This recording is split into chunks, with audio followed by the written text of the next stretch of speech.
안녕하십니까. 저작거리에서 바라본 20세기 예술. 오늘 1962년 헉슬리의 아일랜드입니다.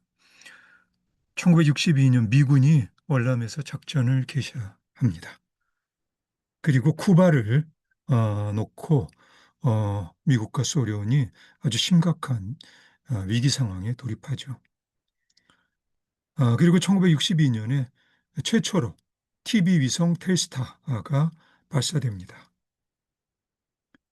그리고 1962년 3월 길게는 132년, 짧게는 1954년 11월 1일부터 8년간의 투쟁 끝에 알제리가 프랑스로부터 독립합니다. 그리고 사우디아라비아에서 노예제도가 공식적으로 폐지되고요. 1962년 미국의 생물학자 레이첼 카슨이 전 세계 살충제 남용의 위험을 널리 알린 침묵의 봄이라는 저서를 출간합니다. 이 책은 현대 환경운동의 출발점으로 널리 인정받고 있는 작업이죠. 가스는 농업에서 해충구제로 많이 쓰이는 화학물질인 DDT가 해충뿐만 아니라 새, 물고기, 곤충 같은 아주 다양한 생물에게 영향을 미치며 결국 먹이사슬을 따라 인간에게까지 영향을 줄 수 있음을 경고하고 있습니다.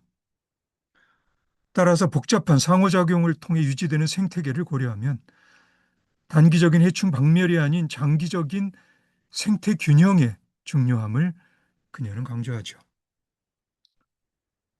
그녀의 책에 위기감을 느낀 농약 제조업체 등의 비난과 모략이 극에 달했으나 그녀의 작업을 계기로 1969년 미국에서 국가환경정책법이 제정되기에 이르며 1970년 미 상원의원 게이로 닐슨의 발의로 4월 22일을 지구의 날 어스데이로 하자는 선언문이 발표됩니다. 1962년 독일 오버하우젠에서 제8회 서독 단편 영화제가 개최되는데 알렉산더 클루게, 에드거 라이츠 등 26명의 젊은 감독들이 모여 낡은 영화는 죽었다. 우리는 새로움을 믿는다. 라는 기치를 내걸고 오버하우젠 선언서를 발표합니다. 국제적으로 뉴 저먼 시네마라 불리는 움직임이 태동하는 건데 폴커 슐렌도르프, 베르너 헤어촉, 장마리 스트로브, 빔 벤더스, 한스 비르겐 쥐버메르크, 라이너 베르너 파스빈더 등이 이 선언에 부응하는 작업을 유명무실하지 않게 실천하죠. 오버하우젠 선언은 패전의 여파로 유명무실해진 전후 독일 영화계에 영화에 대한 열정으로 충만한 젊은 영화인들을 중심으로 새로운 바람이 불기 시작하는 계기가 됩니다. 이 선언은 언론의 관심과 정부 정책에 긍정적인 영향을 끼치면서 1963년 울름에 영화인 양성기관 인스티튜트 필름 게슈탈퉁이 세워지고요. 1965년 영화 제작 지원기관인 젊은 독일 영화 관리위원회가 내무부 산하에 설립됩니다. 1966년에는 뮌헨에 영화 TV 대학이 들어서고요. 뉴 저먼 시네마의 막내격이었던 빈 벤더스는 1987년 자신이 감독한 작품 베를린 천사의 시 엔딩 크레딧에 다음과 같은 헌사를 남깁니다. 모든 전직 천사들에게 바친다. 특히 야스지로, 프랑스와 그리고 안드레이에게. 영화 베를린 천사의 시는 천상에서 지상으로 내려온 천사가 한 여인을 사랑하게 되어 지상에 남는 이야기인데요. 지상에는 도처에 그렇게 천상에 오르기를 사양하고 남아있는 천사들이 있다는 그런 이야기입니다.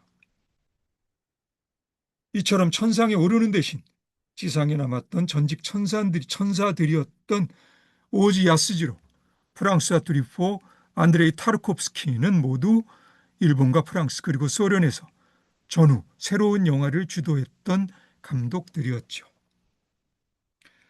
1962년 영국의 작가 올더 석슬리는 자신의 마지막 소설 아일랜드를 발표합니다.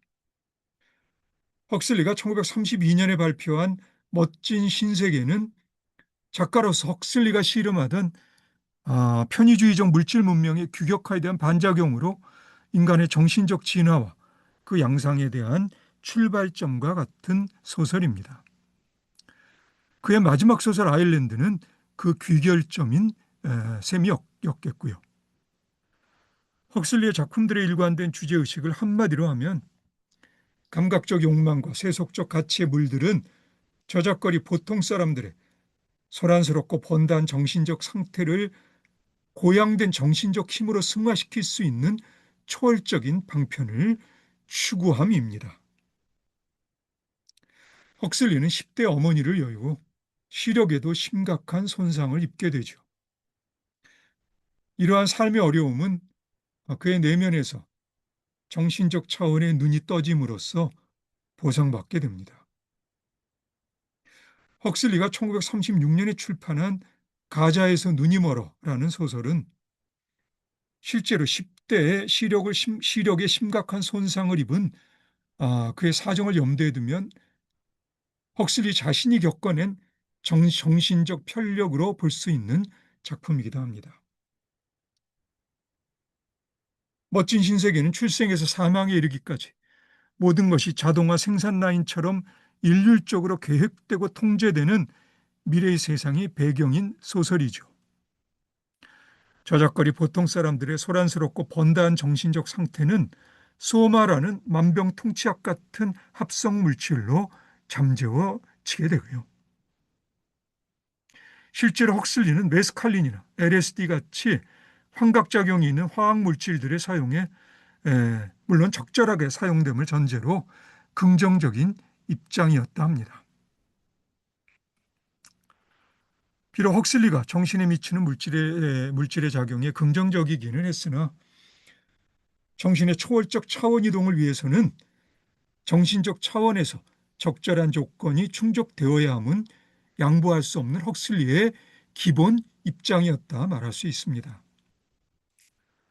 1945년에 그가 펴낸 책 영혼의 철학에서 설파한 헉슬리의 정신이 꿰뚫어봐야 할 누구에게나 적용되는 보편적 진리를 누군가가 인터넷에서 다음과 같이 정리했습니다. 1. 물질, 생명, 정신의 근본 바탕에 신성한 질서가 존재한다. 신성한 실제가 존재한다. 신성한 실제는 분석적 사고를 통해 포착할 수는 없고 더 높은 직관적 통찰을 통해 가능하다. 3. 현상적 자아인 에고와 영원한 참자아라는 이중성. 참자아는 신성한 실제와 근본적으로 동일하다. 4. 인간 삶의 궁극적 목표는 이러한 실제와 경험적으로 합일하는 데 있다. 헉슬리의 직관적 통찰은 예를 들어 네덜란드의 화가 요하네스 페르메이르가 1657년경에 그린 우유 따르는 여인을 보고 그로 하여금 인도 베단타 철학이나 대승불교의 영향이 느껴지는 법신, 다르마 바디를 언급하게 합니다. 나도 진즉 이 그림을 알고는 있었지만 저작거리 보통 사람인 나로서는 전혀 짐작조차 할 수 없었던 통찰이죠. 그러면 우유 따르는 여인 잠깐 볼까요? 어떤 그림이길래 이 그림입니다. 아마 유명한 그림이어서 여러분들도 보셨을 거예요.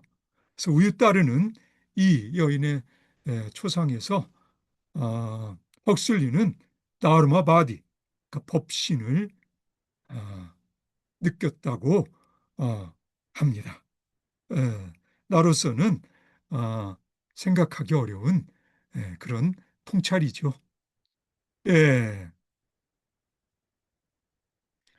헉슬리는 1954년 자서전 지각의 문과 1956년 수필집 천국과 지옥을 집필하는데 이 두 권의 작업은 한 권으로 묶여 출판되기도 합니다. 이 작업들의 제목은 1790년에서 1793년 사이에 영국의 신비주의적 낭만주의 화가이자 시인 윌리엄 블레이크가 저술한 책 천국과 지옥의 결혼에서 비롯합니다. 이 책 속의 한 문장입니다. 만일 지각의 문이 정화되어진다면 모든 것이 인간에게 규정되지 않은 무한함으로 있는 그대로 보이게 될 것이다.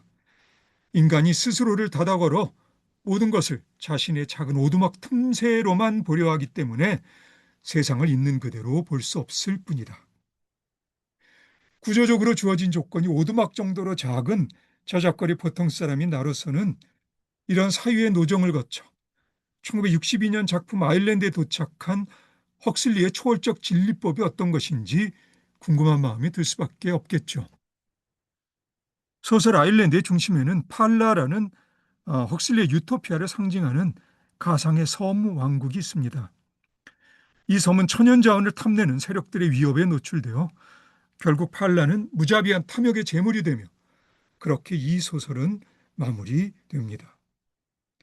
허무한 결말이긴 하지만 내 생각에 세상을 떠나기 바로 전에 헉슬리의 사유가 도달한 지점은 설령 죽음이 코앞에 닥쳐와도 누구와도 다투지 말라는 것입니다.